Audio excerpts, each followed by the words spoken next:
Hello. So I am here to talk about my new book that just was released today as the last novella in the series and is a prequel to the Realm of Monsters trilogy, which first two books are published, not the third one yet, hopefully soon in the next couple of months. Um, so yeah, I have been sharing this on social media for the past several days and asked for questions on my books, my writing. It could be about my novella that's being published or one of my other books or whatever. And so I have a list of the questions. And if you guys have any more questions, you can always post them in the chats right here, and I'll definitely answer them. So the novella is called Callista's Adventures: The Historic Battle. I'm gonna bring it up and share what the premise is about. I'm kind of happy with what it is. Um, so here's the cover. I don't know how well you can see it. I'm pretty proud of the cover as well because Callista and Joan are not actually together for most of the novella, so it's kind of showing both their separate journeys and how dark this novella actually gets. Um, and what it's about is the summary is this. The end is near. As Callista prepares for battle in the underworld and Joan prepares to battle for her country, the couple that has repeatedly defied fate says their last goodbye. But as Callista is faced with her past trauma and must choose which side of the fight to be on, Joan is plagued by visions. She does not understand all while leading an army. Is Callista prepared to throw everything she believes away, or will she stand for what is right in the last test of strength? Can Jo defy her own destiny and survive, or is this her last bow before the curtain closes on her story? Callista and Joan's love has survived more than anyone thought it would, but is this one time too many? Even the demon and the saints have their limits. So that is what this is about. And there's someone in the chat. So hi, Ellie. So glad you could make it. Thank you. She's my beta reader and she has been one of my biggest supports.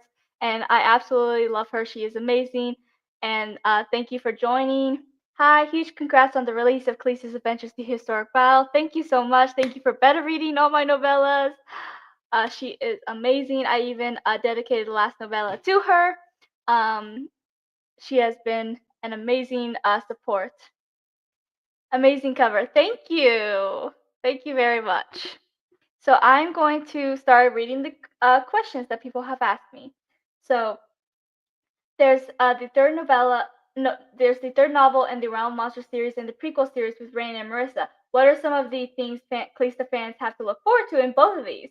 Great question, and the question is by Ellie. So thank you. Thank you for the honor of beta reading. Of course. So okay, great question. So there's definitely a lot to look forward to in the Queen of Monsters. I feel like she's been through so much, and it's like, yeah, there's still the prequel trilogy to look forward to soon-ish. But in this one, this will be like the end of her story, whereas when you get to see her again in the prequel trilogy, it's still gonna be more before that.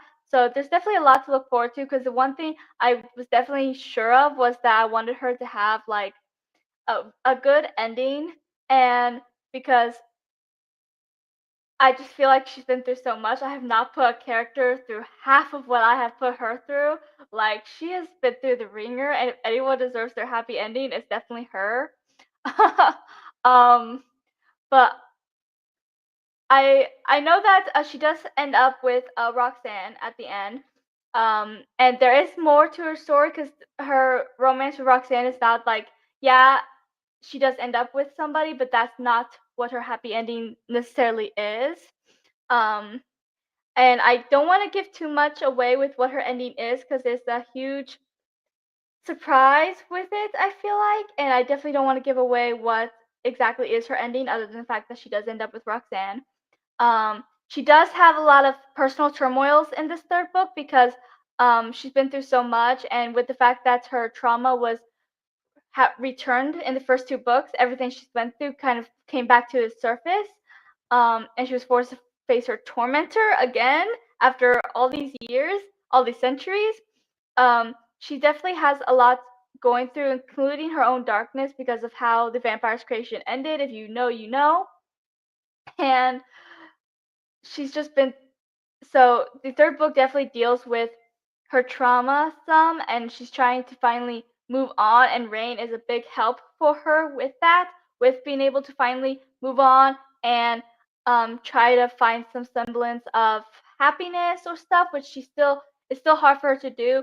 Plus, Joan is mentioned a lot more in this book than she was in the first two books of the trilogy, because with the fact that she's finally admitting that she has feelings for Roxanne, she is afraid that she's like dishonoring Joan by moving on, because Joan was her last relationship she's been in, and she was like her true love. Like, she loved Joan more than almost anybody. The only other person rivaling her love for Joan was Marissa, and so she definitely has so much conflict going on in the third book, because there's the conflict of, oh my gosh, I have feelings for Roxanne, and what about Joan? Like, am I betraying her? And then there's also the conflict of everything with her darkness, with what happened with Caleb and the vampire's creation, with her trauma coming back, like her just all of that. There's definitely a lot of inner conflict for her, but she does have her lighthearted moments as well. Usually when it has to do with Isabella or Henry. She has some with Rain as well as Roxanne, because her relationship with Roxanne is progressing more. So there's definitely a lot of Callista content to look forward to.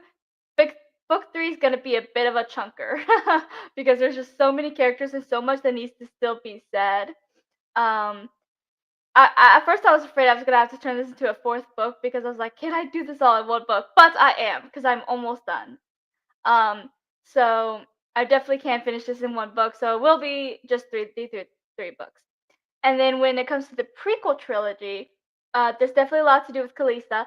So for those of you that do not know, the prequel trilogy is going to take place shortly after the novella series ended. And so she's still in a not that great of a place because of how the 10th novella does end. But so you definitely see some of her like dealing with a lot of grief in that, but there's definitely going to be some, and yes, there's going to be some bad moments. I don't know if Caleb will make it into this book, but I do know that Thana will, but which will torment Callista, but Thana's role is going to have more to do with Rain than Callista, so there's that. But there's also going to be so many friendship moments. There's probably not going to be much romance in this at all, except for a little bit of Marissa and her husband Elijah, because he will obviously have a role in there, being her husband.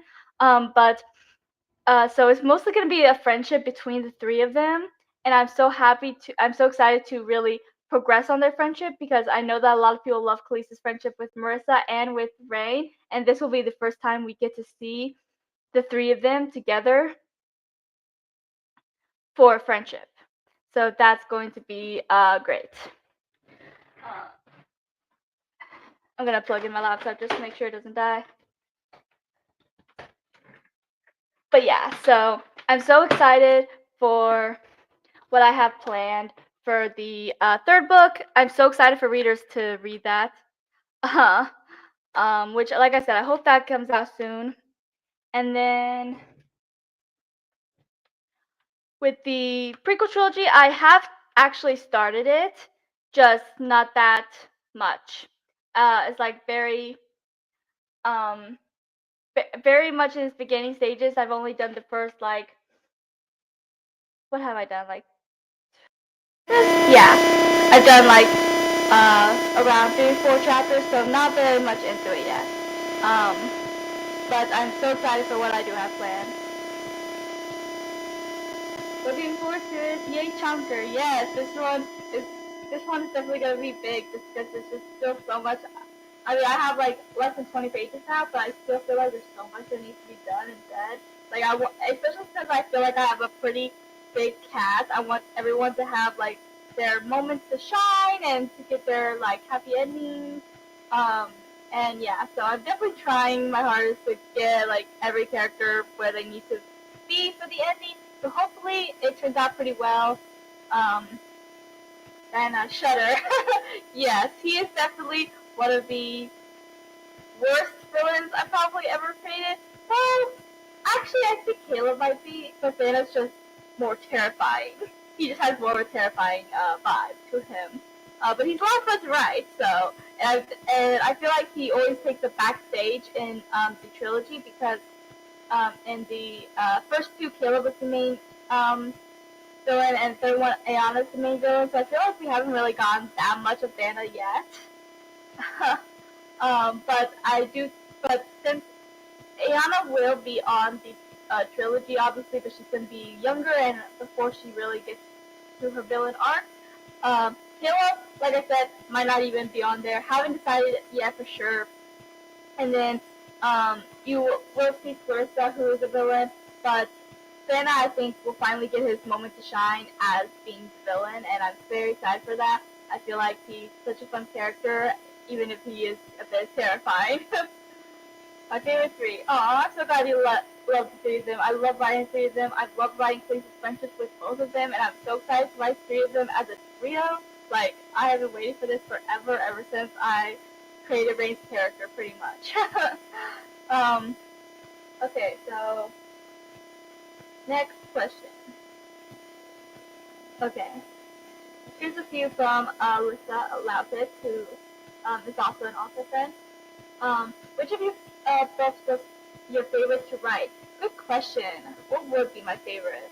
Honestly, I really do like the Realm of Monsters just because I feel like the Monster Realm is just so extensive and there's so much to it. There was so much world building, so much to think about when it came to the Monster Realm, and it was this whole universe that I got to create, and it was just so much fun to create it and figure out, like, yeah, this is a world where monsters, your everyday monsters, vampires, witches, not just monsters, like creatures of any type, fairies, trolls, giants, can just walk down these streets and just fine, like living their lives, normal lives, like a human would in the mortal realm. So it's been a lot of fun, and it was so fun to figure out, like, they live in these like medieval castle tours types of things. They ride carriages because they created this realm 500 years ago. So this, so they don't know all the new technology that the mortal realm has. So like they don't know anything about cars except for Roxanne, who did grow up in the mortal realm, but that's a whole other story. And there's there's carriages, but instead of being like driven by a horse or something, they're magical and they float and you just drive them like a car kind of, but they're just carriages that float, like levitate off the ground. And the food was really interesting too, right? I've had a couple people tell me that they really like the food that I've created. Because that was very hard, probably the hardest thing I had to do, which I kind of stuck on that in the Queen of Monsters at the moment because I have to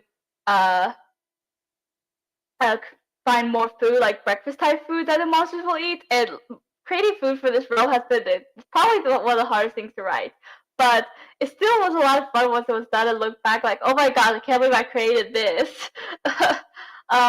So yeah, I would definitely say the Realm of Monsters. It's just been a lot of fun, and coming up with like what kind of jobs do monsters have? What do they do in their everyday life in this realm? And it's just been a lot of fun. Congrats, thank you. Let's see. What's your writing process? Good question. So, I don't really know exactly what my process is. I kind of just, I mean, like when it comes to like outlining and stuff, I typically don't outline that much. I outline some, like the whole question, are you a planner, are you a plot plotter? I'm in between. Because yeah, I do plan some things and I write them down, but I don't plan like every detail. Like so much of it still comes to me in the moment that I'm surprised about. And then I write my first draft, and I tend to edit a little bit as I go. I don't go back and like read what I have so far and then edit that and keep writing. I'll just like there are times that I reread what I just wrote to remember where I'm at and stuff. And if I see something that is wrong, I fix it in a moment because I don't want to wait until editing. Because what if I miss it during editing? And then I will edit after I'm done writing, and then I give it to my beta reader, and then she reads it through, and I will edit whatever she said that needs editing. So yeah. And then I format it and publish it. So that's kind of my writing process. And music. I can't do it without music. I don't like the silence. I'll say, like, even when I sleep, I have to have the TV on. Like, I can't do anything in the silence. Like, when I read, when I do anything in the silence, just distracts me for some reason, more than noise. Maybe it's because I'm a big family and I've never been used to like silence.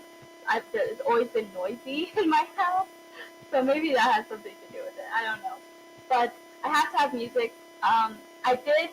I think I only did that for the first time last year. Decided to make playlists for my books, as well as for this series. I've done like a few playlists for different characters, like Callista and Rain, and a couple couples as well. As I have a playlist for Callista and Roxanne, as well as Callista and Joan. I also have a friendship playlist for Callista, Rain, and Marissa, because I was bored and I was like, why not? So if I need, like, if I'm writing Callista and Roxanne scenes and I kind of want to get into the mood of their relationship and what the relationship is like, then yeah, I will listen to some of their playlists and be like, and it just, I guess, helps me a little bit get into the vibe of what I am currently writing. I also very recently, created a playlist of battle songs. I love battle themes; those are some of my favorites to write. And so whenever I'm writing battle themes, I can listen to my battle playlist. So yeah. The world building is so creative and so much fun to read. Oh, thank you. What are some of the songs to listen to for the historical battle? Great question. So I kind of went back and forth a little bit between my Callista and Joan playlist as well as my battle song playlist. I think I actually made the battle playlist shortly before I did the 10th novella, because I was like, because there's a lot of battle scenes in this novella, more so than a lot of my other ones, because the entire point of the novella is that Callista and Joan are on the separate battles. So there's a lot of battles throughout, so I definitely listen to my battle playlist a lot during the writing it, because it just helps me get into the vibe of writing the battles, listening to like battle type songs. I listen to show tunes, so some of these are from like different shows and movies that like have battles and are musicals, or I have some Epic the Musical in there because I love Epic the Musical, and there's definitely some battles in there as well. So yeah, so those are kind of the kind of songs I listen to for the historic battle. Who's your favorite side character? Ooh, great question. I absolutely love writing Rain's character. They are so much fun. And I know I have mentioned this before. I don't know if I've ever mentioned on my channel, but I mentioned on like Twitter and talking to author friends that Rain wasn't originally supposed to be a main character or a side character. Like, Rain was literally supposed to be this really minor character that was in a couple chapters to help the characters, give them information with what they needed so that they could go on their way. Same with Josiah, because Josiah was supposed to lead them to Rain, and Rain gives them the information, but then Rain and Josiah, Josiah knew Jeremy, and Rain knew Callista, they wanted to end up helping, which I did not expect. But I've loved writing Rain's character. They are so, like, they have their own trauma because they've been through so much too. It hasn't gone into Rain's trauma as much. I feel like this third book does a little bit, and you will see it a lot more in the prequel trilogy, but they're also very wise, very fun, very sarcastic, very powerful. Like, yes, Callista might be the strongest character because she's a vampire, so she does have not just any vampire, she was the first vampire ever created. So she does have that vampire strength, and she also has a lot of emotional strength because of the hell she's been through. But Rain, by far, is the most powerful character, and I haven't been able to truly show the extent of their power yet, which is another reason why I'm excited for the prequel trilogy, because I definitely feel like it has a lot to do with Rain and the war on the Banshees and Rain figuring out more about their power. And it's gonna be a lot of fun. Like Dana, I told you, like he is terrifying. He even scares readers, but the only person he is afraid of is Rain. So yeah. I also do love writing Henry's character. He's different than Rain and Callista. He's not like very sarcastic or anything, but he's very intelligent. He is very, very intelligent, and he is just fun to write. He's so loyal. Like I feel like there was a time before Rain was really uh like a huge character, where he was the only one that was really truly there for Callista during the original trilogy, and I've absolutely loved their friendship, and I love how loyal he is, how close he is to Callista, how he's willing to do whatever, and his storyline on the Queen of Monsters is a little different. He's kind of putting himself in danger a little bit more, wanting to help in his own way. Um, and he definitely has this storyline with his sister Isabella where he's trying to convince her like she doesn't need to be so overprotective of him, like he can handle himself, like he's not a kid anymore. And so he definitely has that storyline, which is been great to write. Okay. Any plot points that surprised you when writing? Well, okay, so in this most recent novella, there was I knew, so when I wrote this novella, I knew that Medusa had to be a part of it, because when you first hear about what happened to Joan, and all the way back in the Realm of Monsters, before I ever wrote the novellas, before I even decided to write the novellas, um, Athena explains a little bit what happened with her relationship with Joan, like how Joan died and how Athena was a part of it, how Medusa was part of it, because it mentions that Callista was in the underworld fighting Medusa when she found out about Joan, so she tried to get Joan. And so I knew that had to be part of the novella because I already established that in the very first book. But I didn't expect her to be working with so many victims of sexual assault, basically. I was not expecting all that, and I mean, I have considered the idea that Callista could be a victim because the thoughts had crossed my mind on,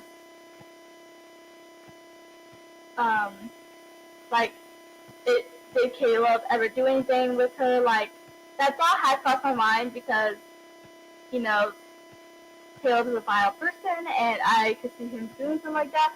And writing this novella, finding out that he did do that to her, and that all these other survivors are trying to get revenge because they're so angry. And I kind of didn't expect it to get this emotional and this empowering with some of the lines I wrote about like them fighting back and stuff. Like I wasn't expecting all of that, and it ended up being a lot sadder than I was guessing it would be, because I knew it would be sad with like Joan dying and stuff, which isn't really a spoiler because that's the whole point of her character. Like Joan of Arc, she always, of course, was gonna die, and it was kind of mentioned from the get-go that she's dead. But yeah, so I wasn't really expecting this whole other arc to this novella, the whole survivors and the whole sexual assault conversation. Like I was not expecting any of that, and it got very emotional and upsetting, and I was just not expecting any of it. So yeah, great question. Thank you. Um, so let's see. Favorite scene in each of your books? Ooh, another good question. So each of my books. That's hard. Uh, in my novella that I just published, I do love a lot of, because like I said, it gets pretty emotional. I love a lot of Callista's scenes. I love her conversation with Medusa and her conversation with Odysseus. Um, Especially Odysseus, because that's kind of the turning point where she's like, I don't want to fight for the gods. I'm tired of being used and abused. And she's like, I'm standing up for survivors and victims. Like, I'm not going to bow down. I'm not going to. She's just like, I'm done. I'm done with the gods. I'm done with being a victim and abused. And so she was like, she ended up turning the tides and end up helping Odysseus. I do also love her conversation with Katie when he asked like, "Whose side are you on?" And she's like, "I'm on my own side. I've always been on my own side." And I like some of the things she said during that too, when she kind of goes off on him. Like she has this whole speech about because Odysseus was like, "What does this have to do with me?" And she has this entire speech about how like it's not just about you, it's about like every person who laughs with their friends when they make crude jokes, or every person who um, watches and doesn't stop it, or whatever. She's like, it's like every person that doesn't help is a part of the problem. And I really liked that whole speech she made. So, and then let's see. So, the vampire's creation. That's the first thing I thought of. I absolutely love this scene when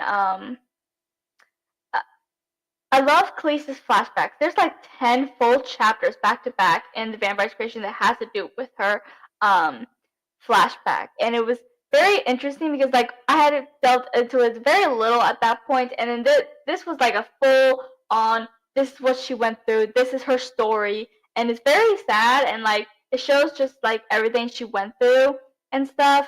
So that was very interesting to write, to find out just how extensive her past actually is, just to find out all she actually went through, why she hates Caleb and Thana so much, how she became a vampire, and how the vampires really became a species to begin with. And yeah, I also did like the ending of the vampire's creation when Callista fights with Caleb. I'll leave it at that because I don't want to spoil it, but it gets pretty bloody, I'll tell you that. The Queen of Monsters.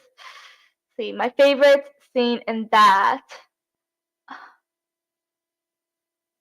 I have so many favorite scenes, and I have like scenes I'm very excited to write about.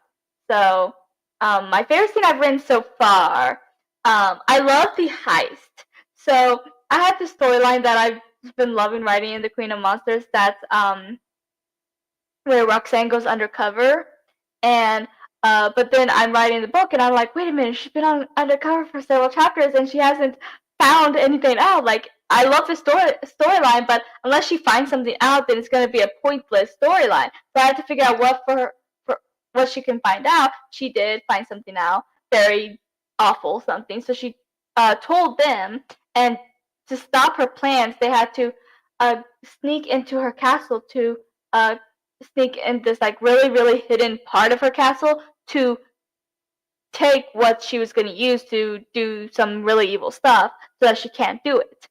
And but I've also been anticipating this scene for a while where they're celebrating the 500th anniversary of the realm's creation. Every year there's this big celebration celebrating the day the realm was created, and they were free and safe from mortals and running and being hunted all the time.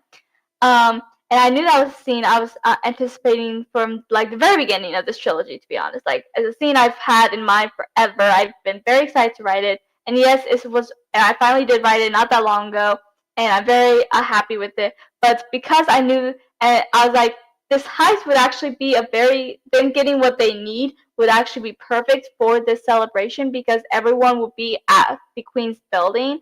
So it'll be hard, so it'll be easier to blend in and sneak into the castle without being detected because everybody's there.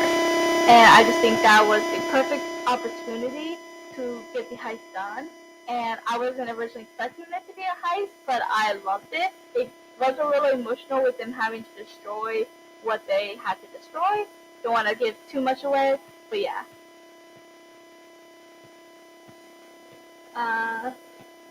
Any character deaths you had second thoughts about?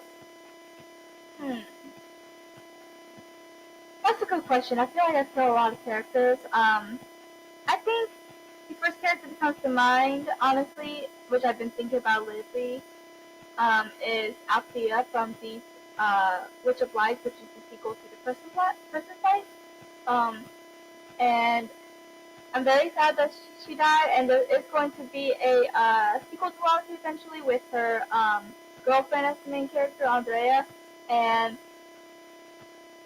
I was very sad, and honestly, I do kind of regret killing off Althea a little bit. Most characters I don't usually regret killing off, even if they're like really sad, just because, you know, I feel like because I write these fantasy stories with epic battles, it's only realistic that characters are going to die.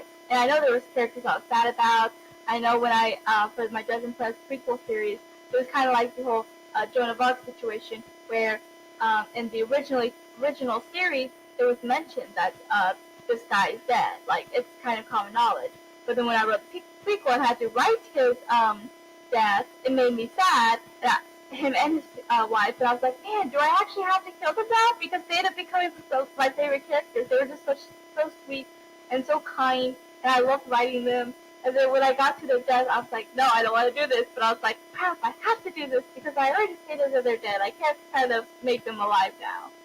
So yeah, that was very sad. Kind of like with Joan of Arc. Like, I knew she had to die, but I didn't want to write her death. So, yeah. And then in Jazz and Friends, I feel like I killed off several characters, and they were all very sad. I know Kate is still, people are still upset about that one. Mainly my mom and my IRL best friend. Like, they are still mad at me, and my mom finds a way to bring it up constantly. And then the final battle in the last book, 2 characters died, I think. No, 3 characters died in the final battle of the final book in the main trilogy. So, and all their deaths were sad, but honestly, none of them I would say I regret. Like, I regret Althea's death. So there's that. Yeah, I know. Her death was very sad, especially with the way she died, honestly. And everything leading up to Joan's death just adds to it. Yeah, I mean, especially going into this novella series, knowing that she's like, if you read the trilogy first, it mentions that Joan is dead, and if you know anything about Joan of Arc, you know that she's dead. Honestly, like, she's not gonna survive. But still reading it, falling in love with her character and her relationship with Callista, and it still just makes it so sad. It was kind of like that with Elex too. I don't feel like it was as sad as Jones, probably just because he only had like one book about him. But yeah, so very sad. And I definitely, because I knew it was coming, I definitely put in little hints and stuff, like the gods talking about a prophecy about Joan and stuff. So there was definitely hints that it was coming.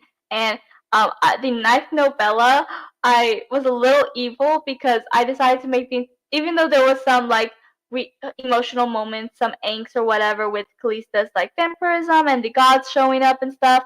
The majority of the ninth novella is literally just fluff of Callista and Joan on vacation on an island, getting away, having fun, having really sweet moments. This romantic little vacation. And then in the 10th novella, it gets really dark, and they're separated the entire time, except for like the very beginning when they say their last goodbye. And yeah, so I was a little evil by making them so happy right before I killed her off. But oh well. Aren't all authors evil? Just a little bit. Um, I lost it. Okay, there it is. Any, I already read that one. Okay, so moving on to more questions. How do you balance staying true to a well-known myth or historical figure and putting your own spin onto it to fit your stories? Great question. So I feel like honestly it depends on your story, and because like when I was doing Joan's character, I wanted to stay true to her story as best as I could, but also obviously based on my story and my world, it had to be different. Like, this is a world that has magic and stuff, so there's that. And there's also the fact that she obviously, because of her relationship with Callista, I had to age her up because I think in the original story she was like 14. So she can't be 14. So I had to age her up so she is in her 20s, like mid 20s at this point. So I had to do that because to make sense for her relationship with Callista, otherwise it would be very weird. Especially since even though Callista's like hundreds of years old, like she died when she was 21. So to make their relationship okay, I had to like age her up. So she's in her mid 20s in my story, even though she wasn't in the original myth. And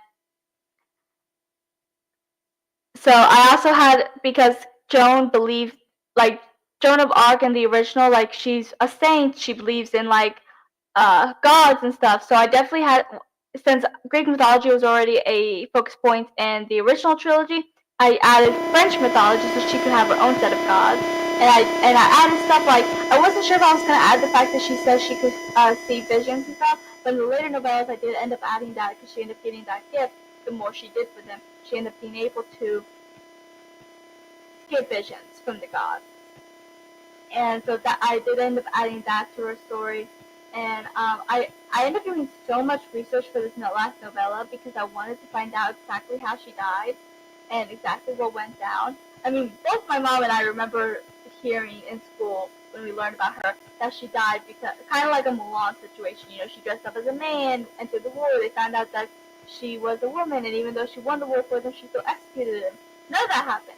That's how I remember hearing it. That's how my mom remembers hearing it. But the original story is that they always knew that she was a woman. Always. And then she ends up being captured by the English. She was like a war prisoner. And then because of the fact that she was a woman fighting in battle, and because of the fact that she could see like visions and hear the gods or whatever, they decided to execute her thinking she was like the Antichrist or something. So yeah. So honestly, I think it honestly just depends on like your story, your storyline, your world, what the character's going to do in the story. Because I know in the original trilogy, I also added Theseus Stratos, who is a Greek character from history as well, and he was supposed to be like this tyrant. So I did add this thing with him fighting with Frederick, because he, you know, had done some evil stuff in the past, and Frederick was so mad about it, he kind of like helped people try to take over, and I added that storyline to try to be as true to his character, his real life person as possible. And yeah, so it depends on like your story, your world, how to fit them in with, and what other story you need to change and keep true to fit what you have planned for them in the story. Like I said, I had to age her up, obviously, and but honestly, other than the fact that she's like in this relationship with Callista and that she's older, I don't think I changed that much from her story. Like I kept her death the same. She has this vision. She has her belief in the gods. So I try to keep as much as possible with making her fit into my world and my story. It's the best part. Makes both more powerful. Yes, definitely. Um, what are some of the themes and messages you hope your readers take away from your 10th novella? Another great question. These are all great questions. So, there's definitely messages that has to do with like I said, this novella got a little bit more in depth into serious stuff like sexual assault than I intended for it, and there's definitely things to do with that, like um, yes, the victims are they're more than just victims; they're survivors. They just because you went through some pain doesn't mean you get to punish others that didn't cause your pain. That's definitely something that's mentioned, and I definitely deal with like serious topics when it comes to it, like how a lot of the times they a lot of times, you know, the abuser gets away with it and gets to go about their day, and the victim has to live with this for the rest of their life. That's mentioned at one point, and so there's definitely a lot of themes that has to surround that, um, because that's definitely a big part of this novella, especially Callista's storyline. Dealing with Medusa and Odysseus and Helen of Troy and Alcmene, who was Hercules' mother, and the revelation that she too is like them in that scenario, that she went through that as well. And there's definitely all those themes that has to do with what they've been through, and the dark truth of reality, and what they still have to go through, having to live with this, where their abusers get to walk off and nothing happens to them. They get to live their life. Or so yeah, there's a lot of things mentioned like that is talked about and dealt with, and they talk about how it's not fair.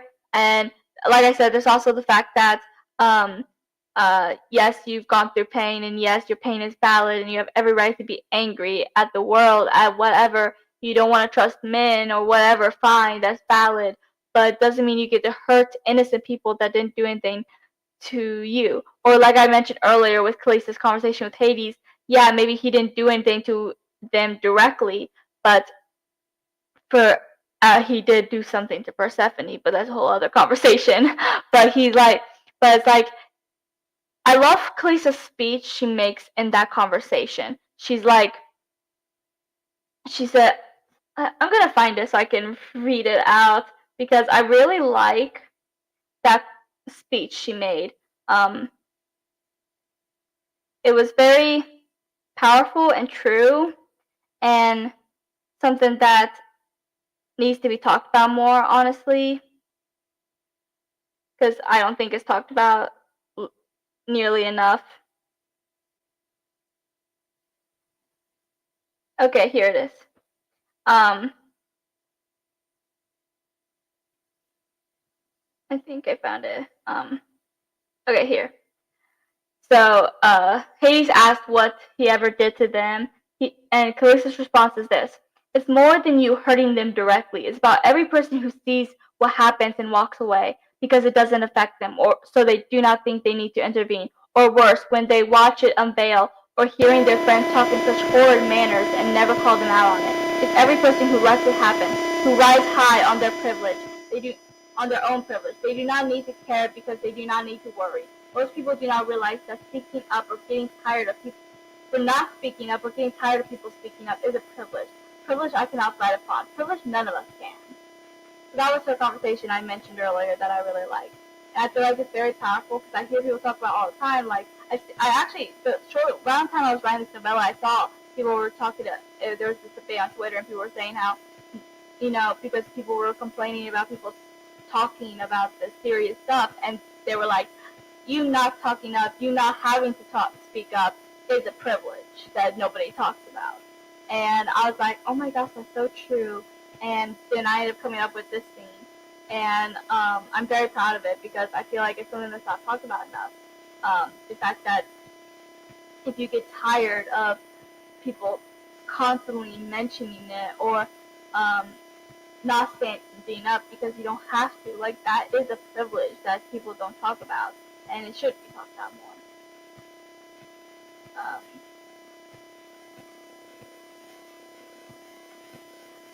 So there's a lot of stories that are empowering the readers. What are some elements you found empowering the write?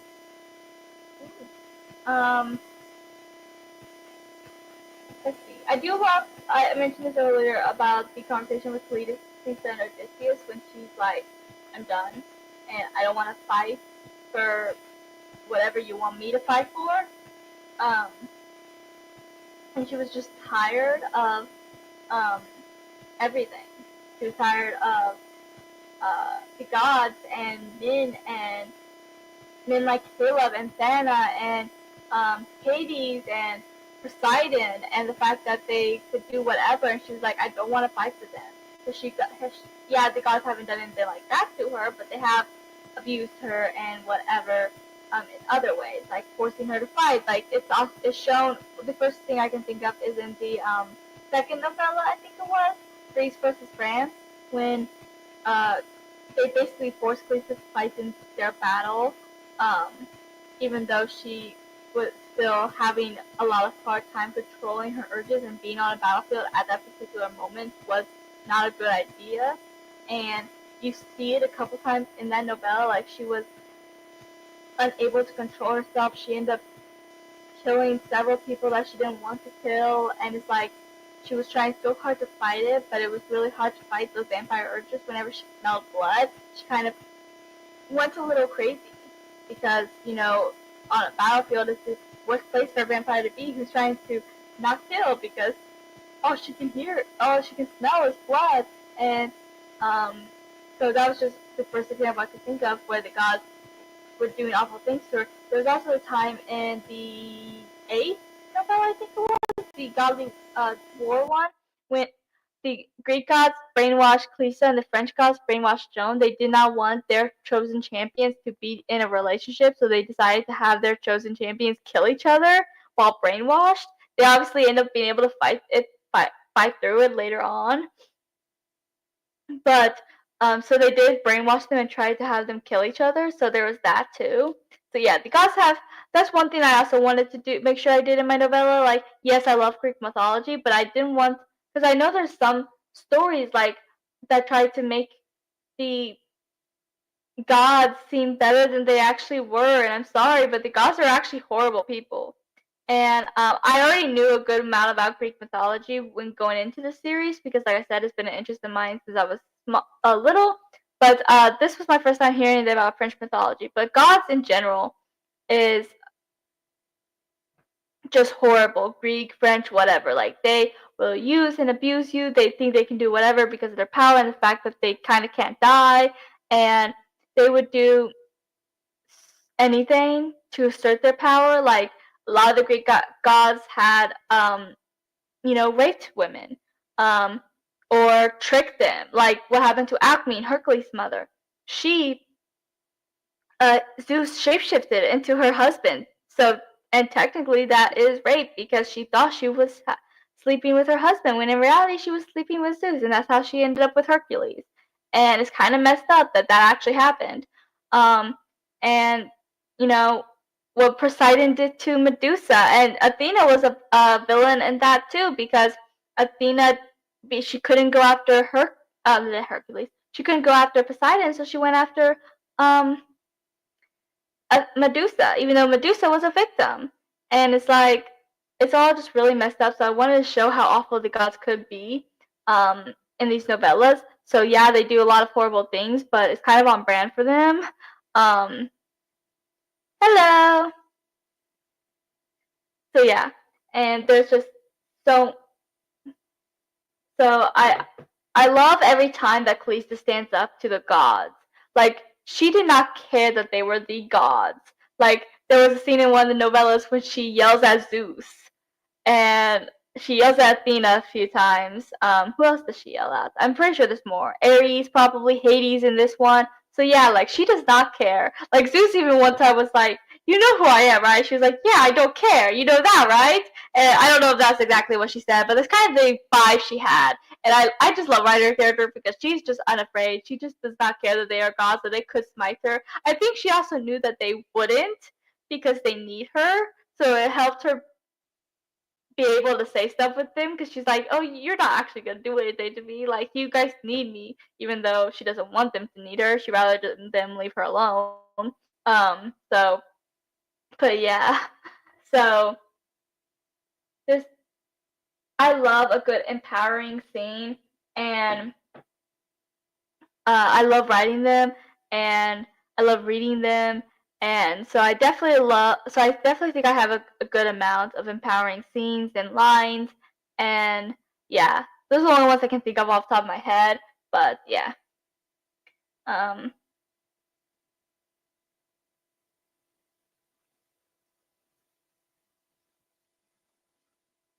that's the last question I have in my notes at the moment. If anyone else has any questions for me, I'd love to answer them. Maybe I could even read a snippet or two of my newest novella if anyone's interested.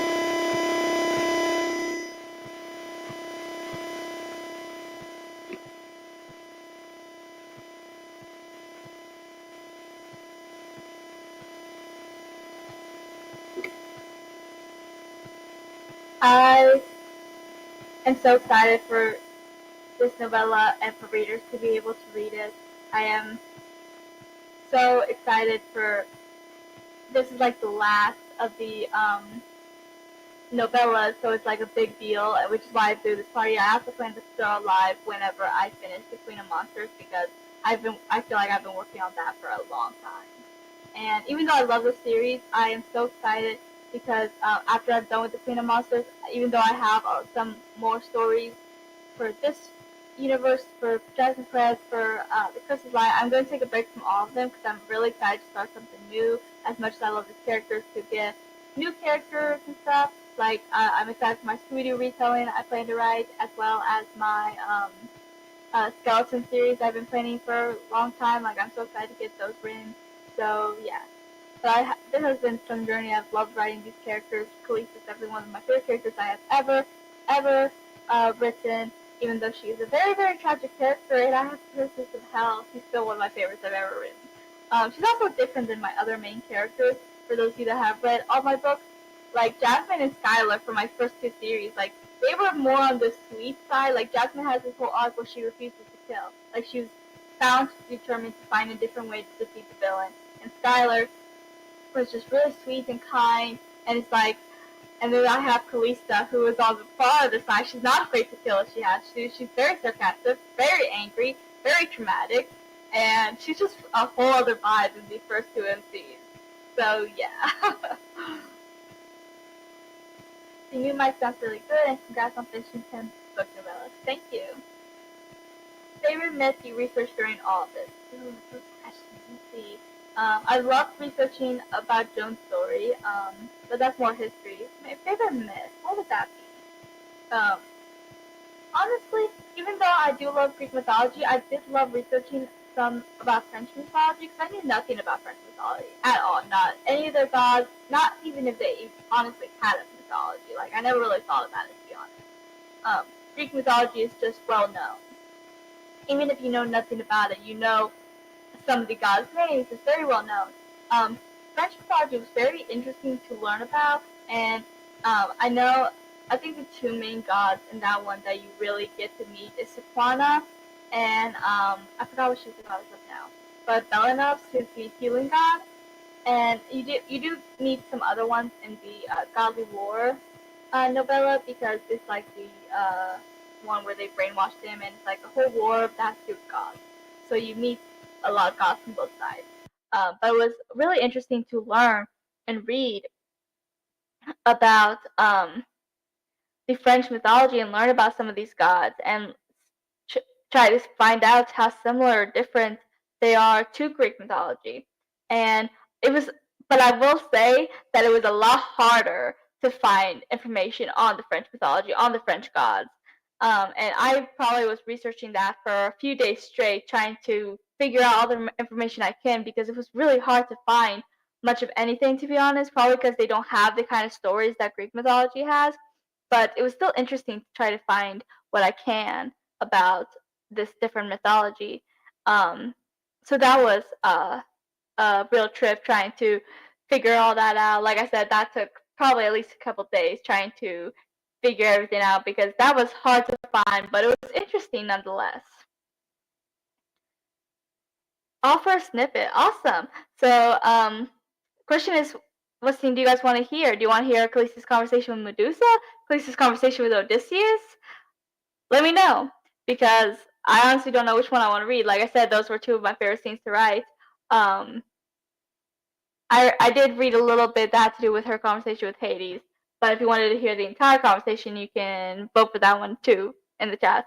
Say which scene you want to hear.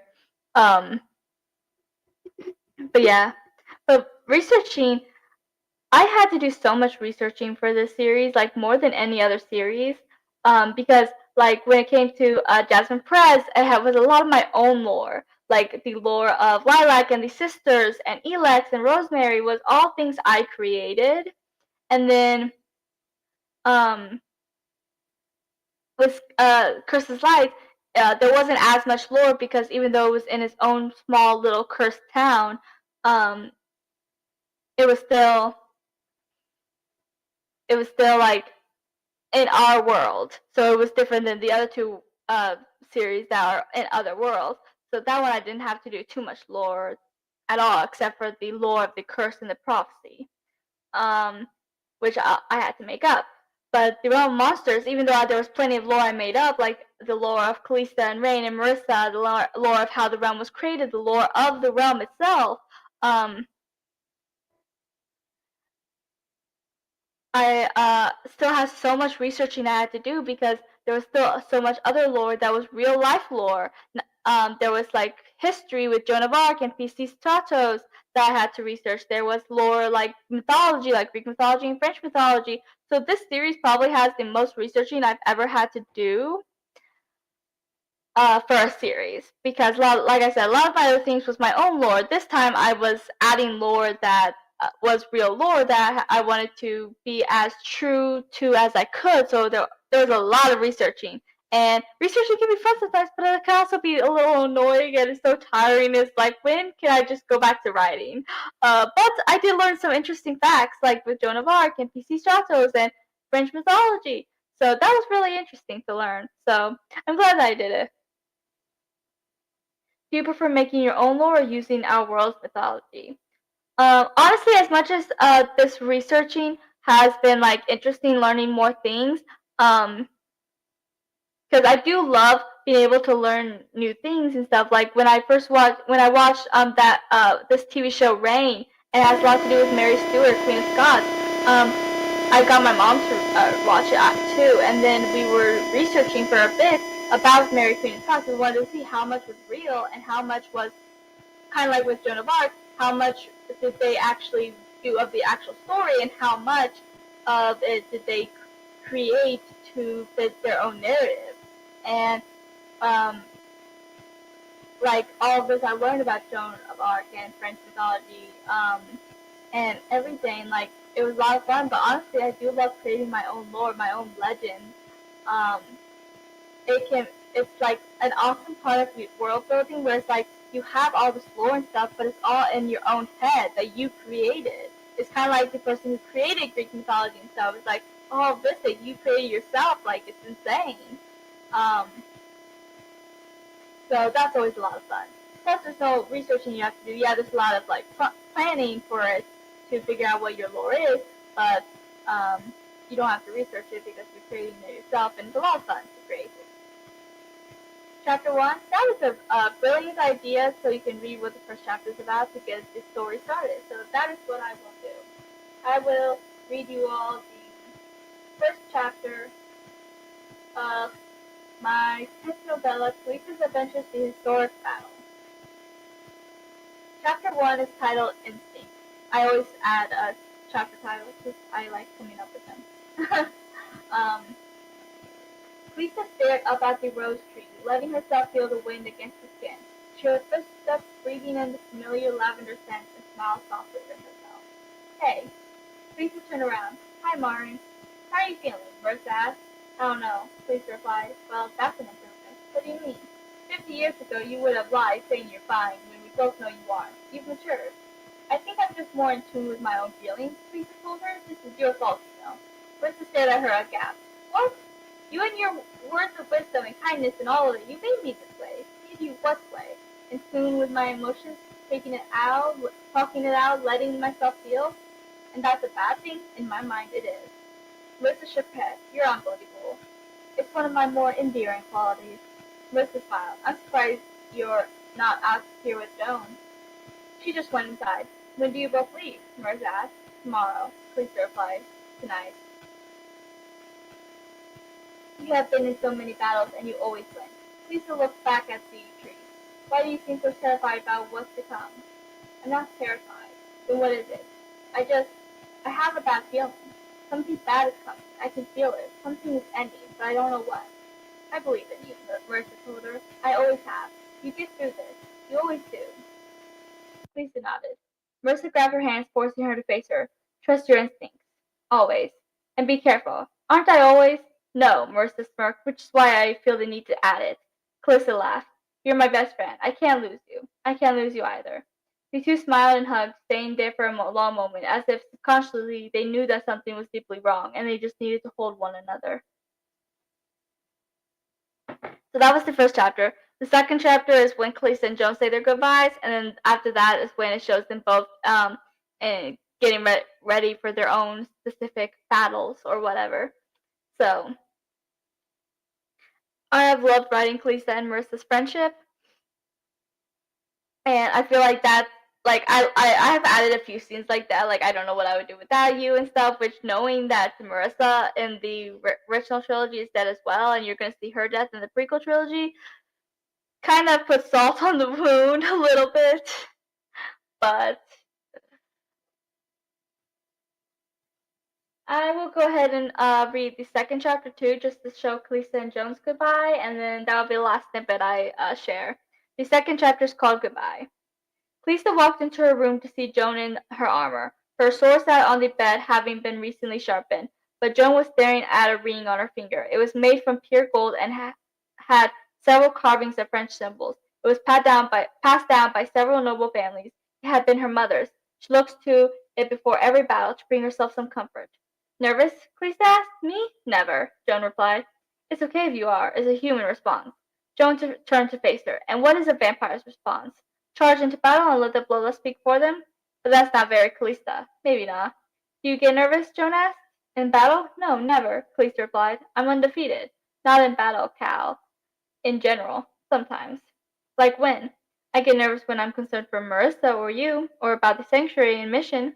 I'll be back in a heartbeat, Joan assured. This is just our everyday battle. You better be, Callista told her, because you're taking my heart with you. And I'll keep it safe, Joan smiled, as I know you will with mine. Callista leaned down and kissed her lips softly, letting herself melt into her girlfriend's touch. Feeling Joan's fingers through her hair, they got so lost in the moment, neither noticed they were no longer alone. Am I interrupting anything? The two separated to find Saquon standing there, looking unamused. Joan stood straight, looking sheepish, like a child getting caught up past their bedtime. Callista, on the other hand, just looked annoyed. Joan bowed. Of course not. We must be off, as shall we. Callista turned to see Hades. Joan felt nervous as the two gods from different countries had a stare down, and she instinctively I can't speak. Instinctively grabbed Callista's hand. Smiling, Callista kissed the back of her hand. She placed her free hand on Joan's face, pressing her thumb with her cheek, and kissed her forehead. Joan closed her eyes, breathing in her scent and memorizing the feel of her lips. And that was chapter 2.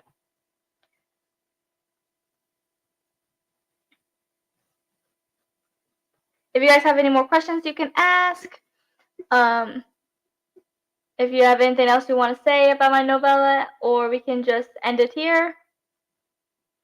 I've been on this stream for an hour already, just talking about my book. But I love it. I love getting to talk about my writing. What author doesn't?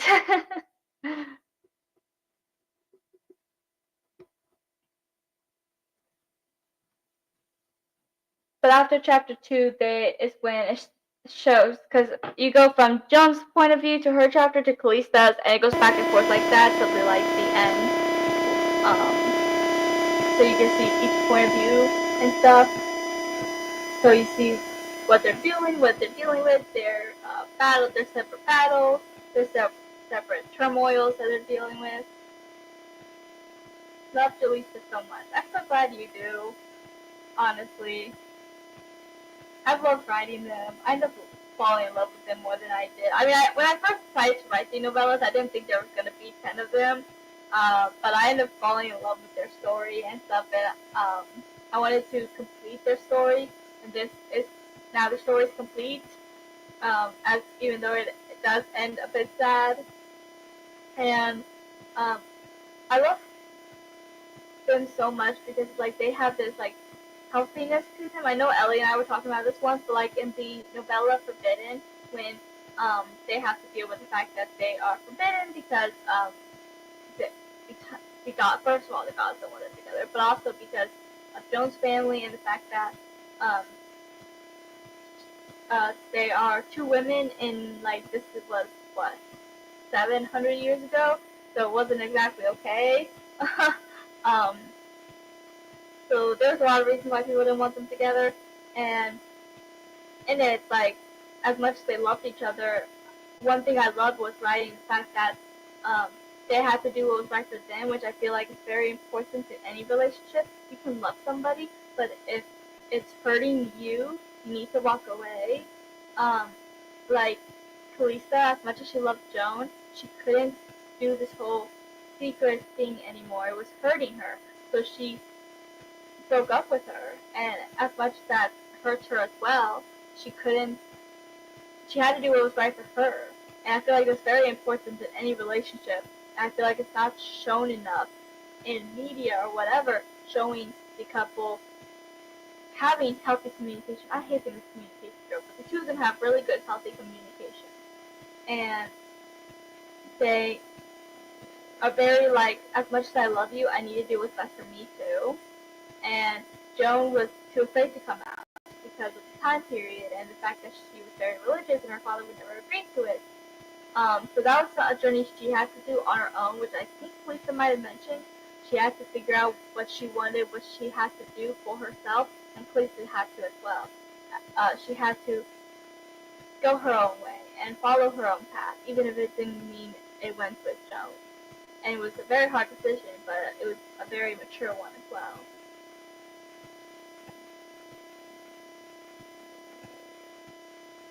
I have a question for anyone in the chat who might have read my novellas. Do you have a favorite novella? Or a favorite Jolista scene? If you can't see, I decided to wear my Can't Think Straight shirt today since we're talking about my sapphic couple. And neither of them are straight, obviously. For those of you that did not know, and this is another thing I had to change to make Joan's character, fit in my world, but she's a lesbian.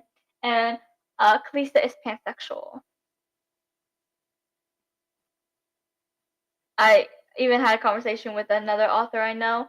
I've talked about his books in some of my channels, and he is pansexual. And I actually, we helped each other because he had an Arrow Ace character in his like erotica story, and he wanted to make sure he was true to the representation with that kind of story. So he talked to me, who's Arrow Ace, and I asked him questions about, being pansexual so that Callista can be as authentic as possible. And yeah, so it was nice to being able to talk to someone and about that.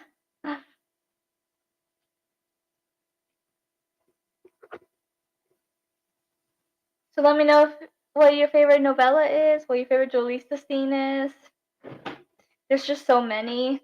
I know I love writing the Forbidden novella just because of everything, and how mature they were in that one, and how healthy it showed that they can be. I love Vacation, which was the 9th one, just because of all the fluff and how many sweet moments they had. They were so teasy and bantery, and like that's part of their relationship, and I just love writing that part of them. And I love Joan's growth because like Lisa has a different set of growth, which you see in all of the things she's in, but Joan's only in the novellas, and you really see her growth from the shy, scared to come out, scared to show her true colors in the very first novella to the strong, confident, teasing, bantery kind of person she became. You can tell Callista definitely rubbed off on her a bit there. Too hard to choose. I love everything with the bright roses or the waterfall scene. The last novella might be one of my favorites though, but I love them all. Oh, that's so sweet. Yes, the white roses was actually two different things inspired the white roses. I don't think I've ever told anyone this, so this might be a bit of a fun fact that I've never mentioned. Joan's sassiness is the best, especially when coupled with Callista's sarcasm. Yes, definitely. Especially when they're going back at it like they were in the 9th novella. That was a lot of fun. But the fun fact is that, so there's actually two things that made me think of that come up with white roses being a part of their story. One was in the movie Beastly with Vanessa Hudgens. I don't know if anyone here has seen it, but it's like a modern day Beauty and the Beast retelling. And I do love that movie. I feel like it's very underrated. But in it, there was a scene when Vanessa Hudgens' character tells the guy who ends up turning into a beast, because he has a white rose. His girlfriend got mad at him for getting him a white rose because she was a jerk. And Vanessa Hudgens really liked the white rose, and she's very knowledgeable about roses. So she's like, and she reveals that white roses mean I'm worthy of you, which is how it first started. Because in I think it was the 4th novella that first became a thing. Joan finds a white rose and tells Callista how she's worthy of her. Because she doesn't always think she does. So that's actually what started it. And I originally was just gonna have the one White Rose scene, but it definitely became more of a thing where they would, like in Forbidden, I think it was, when they get back together in the end. Joan made this whole, like, grand gesture of White Roses leading to, the roof where they had their conversation and got back together. And that was actually inspired by Soy Luna. For those who have never seen it, it's a Disney television show, a Disney Channel. I absolutely love it. I do not speak Spanish, so I have to watch it with subtitles on. But I did actually fall in love with it. Like some of the skating moves they do, like it's about skating. There's also this huge mystery about Luna's family because it gets very suspenseful, very mysterious, and I highly recommend it. My favorite couple on there is Simone and Amber. And in the last season, when they finally get together, Simone gives Amber knocks on the Simone. They're like talking. Simone gives her a flower, talking about how beautiful she is. They get interrupted, and Amber goes back to her room. And then it ends up being a knock at Amber's door. Amber opens it to find a single white rose right there, and I love her reaction to it. And then there's a whole bunch of petals, and she follows the petals all the way downstairs to where Simone is holding another white rose. And I love that scene. It's one of my favorite scenes of them, and that's actually what inspired me to write the big grand gesture for these two of them. So there's your little fun fact about Jolista that you probably did not know.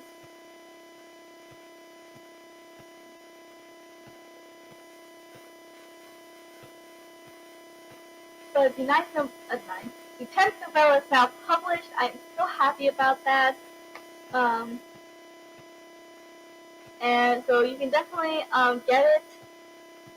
It's like I said, it's called Callista's Adventures, the Historic Battle. There's 9 before it. They're all also available on KU, and I would love if you guys check it out. It's also, I did not know when I decided, because I finished it last month, and then Ellie better read it and finished it, so it was completely finished, and I was like, okay, I'm going to make a big thing for its release date, and I decided to make it 10th, not knowing that April is Sexual Assault Awareness Month. I did not know that, so that was kind of like, I don't believe in coincidences, so I'm going to say it's fate. Because this novella gets, like I said, gets fit into all of that, so definitely perfect read for Sexual Assault Awareness Month as well. Definitely check it out. That would mean so much to me. And yeah, so does anyone else have anything else to say, or I could end the live now? Sometimes the universe is on our side, yes. Sometimes it is. Because when I found that out, I was like, oh my gosh, that's actually perfect for my novella. It's like aligned perfectly, and I did not expect that. But yeah, so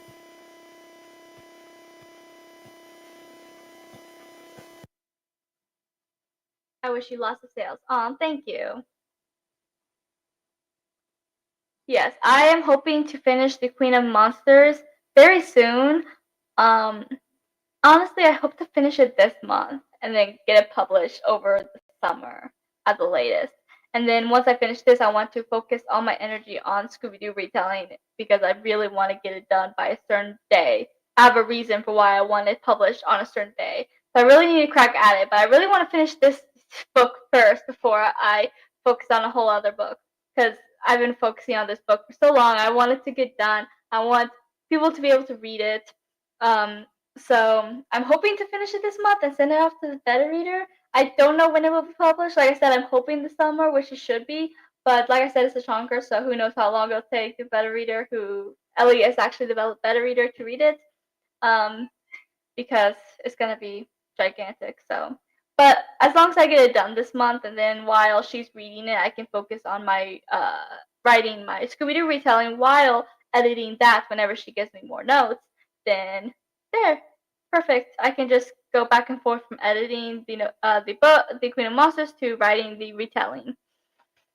So I'm very excited for my Scooby Doo retelling. Fun fact for how that actually got started, because um, I was talking to one of my booktube friends, and she was reading a book that was supposed to be like a Scooby Doo retelling, but she hated it. She was so excited for it, but she was like, it was so problematic. It was a little homophobic, a little this, a little that. I was like, oh my gosh, that sounds horrible. What if I just write a good Scooby-Doo retelling. She was like, you should. And it was a joke at the time. But then somewhere down the line, it stopped being a joke. And now it's actually a thing. And I have it outlined because since this is mystery and it's my first time writing mystery, I wanted to actually do a full plan of the entire thing because I needed to understand the mystery and who was the culprit and to be able to throw in little hints and stuff. So it's like completely outlined. Like I don't ever completely outline anything, but I completely outlined this, so it's all planned completely. Um, so that I understand the mystery and the culprits and the red herrings and the hints and the clues they find. Like I needed to make sure I knew all of it to get it just right. And and I'm also honoring my dad in that because he was a huge fan of Scooby Doo. I remember when I was younger, he had like I have a lot of bear related things. Like I probably have at least 50 to 100 bear stuffed animals. Not that's not including like I have a bear picture over my bed. There it is. I have more, but they're in storage. I have like 2 more in storage. I have like so many different bear figurines. I have a new bear blanket which is covering the window right now. I don't know how well you can see it, but there's bears on that. Um and yeah, like I'm obsessed with bears. He had like 50 at least Scooby Doo stuffed animals. He had a Scooby Doo Christmas blow up thing for outside. Like he was obsessed with Scooby Doo. He also had like a Scooby Doo PlayStation game. Um, and yeah, so I'm honoring my dad with the Scooby Doo retelling. So I've never based a character off someone I knew in real life, but one of the main characters' dads are gonna be based off of my dad. So. Yay, Queen of Monsters, yes! I'm so excited to get that done. I'm so excited for you to read that. I know you've been patiently waiting for it for like ever, and I'm so excited for you to be able to read that, to see the conclusion, and like I'm so excited but also a little bit nervous because I've been working on this book for so long, while also working on other projects while working on this. So like, I usually love the editing process. I know a lot of people don't, but I do. I love going back and reading it and editing it, fixing it, whatever. And rereading what I wrote, I absolutely do love that process. I know that's unpopular opinion, but I love it. But I'm actually really dreading this just because it's taking me so long to write it, and I've been working on like the novellas and stuff in between. So like I've been taking breaks with this book as well to work on other things. So I'm like, okay, so how much of it, like how many plot holes are there going to be because I kept taking breaks? Like how many things am I going to have to fix? Because I kept taking breaks, and I'm like, so I'm a little bit dreading the editing process, but I'm gonna get it through. I'm gonna get it done. Hopefully this month, like I said, but no promises. We like big books, Matthew. Yes, we do. I love big books. Knowing the answer to the question helps you write hints and build up. Yes, definitely. Which I feel like it's something you have to do with mystery. This is my first mystery book I'm writing, but I feel like with mystery you have to be a planner. Like I don't think there's any way around it because you have to understand the mystery. You have to know who the person is. You have to know who the red herrings will be because there has to be red herrings, right? You have to know what the clues they uncover is, the hints that it's these people that are doing it. So yeah, I definitely feel like there has to be hints and stuff, and I just feel like to write the mystery, you have to plan it. Like I don't think there's any way around it. So I did have to do a lot of planning for that. It's already completely outlined. I'm looking over the outline too at the moment to make sure it's properly outlined while watching Scooby-Doo Mystery Incorporated. There's only 2 Scooby-Doo adaptations I like. This one, which is my favorite, and the live-action movies with Sarah Michelle Gellar and Freddie Prinze Jr. and Matthew Lillard and all of them.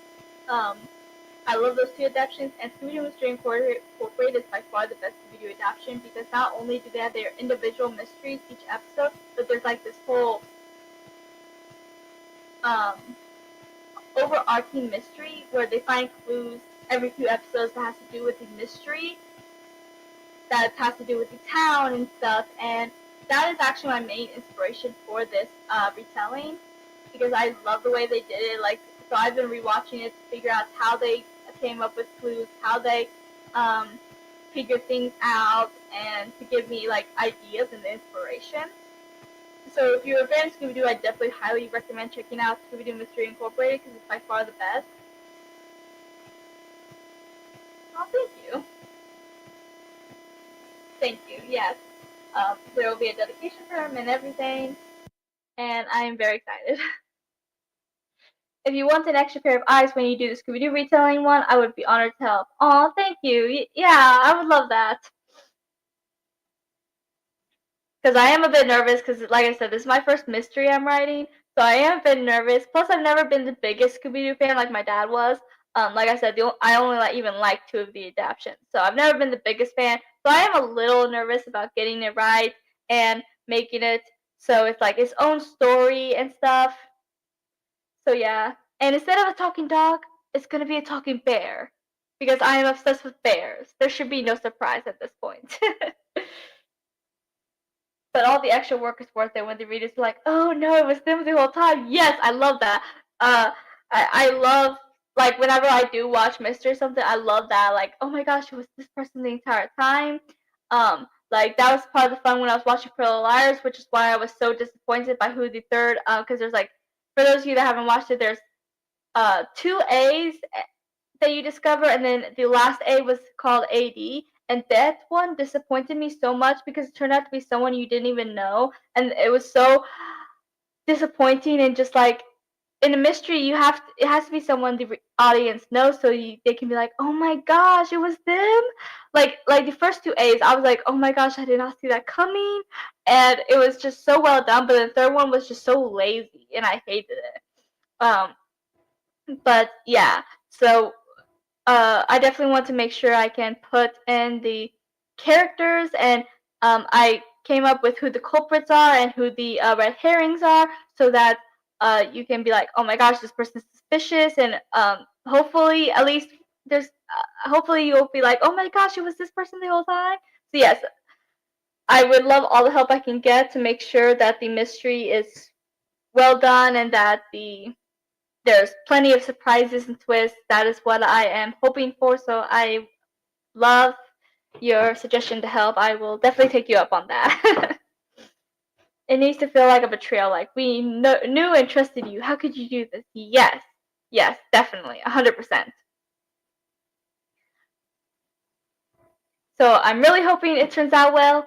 I'm gonna be looking at the outline because there's a few things I think I need to fix in it to make it as surprising of a twist as possible. That's why I'm rewatching Scooby-Doo Mystery Incorporated. I want to like be able to um, figure out the best ways to for them to find clues and stuff, and how the clues will lead them all to the bigger picture. Because the clues have to all be related. And like I said, this Scooby-Doo show has like an overarching mystery, so they keep finding clues, and these clues all go together, but they don't know how it goes together yet. It is very interesting.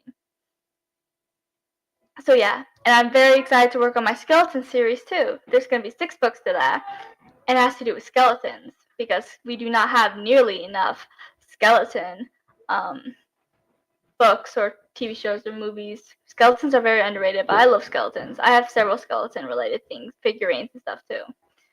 So, but yeah, but I'm so happy that my 10th novella is out, at least.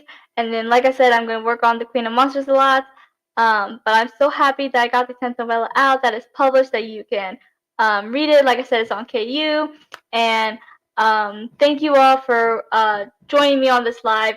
Your amazing questions, and talking with me about my writing and my books, my future, past, present. And thank you all so much for joining me. This has been great, and like I said, I want to do a live party when I release the Queen of Monsters, just because it's been a long anticipated wait. So I definitely will be doing that as well. So thank you, and I guess that's it. Yes, it was. I love talking to you guys. So definitely check out my novellas and The Realm of Monsters and all my other books. Thank you. Yes, I am too, because I feel like I've been waiting so long to finish this book, because I've been like I said, I kept pausing it and stuff, and it's just taking me forever, which is why I'm dreading the editing and stuff. So I'm very much looking forward to that live and be able to finally say, hey, it's published after all these years. So thank you all for joining, and I will chat with you guys next time.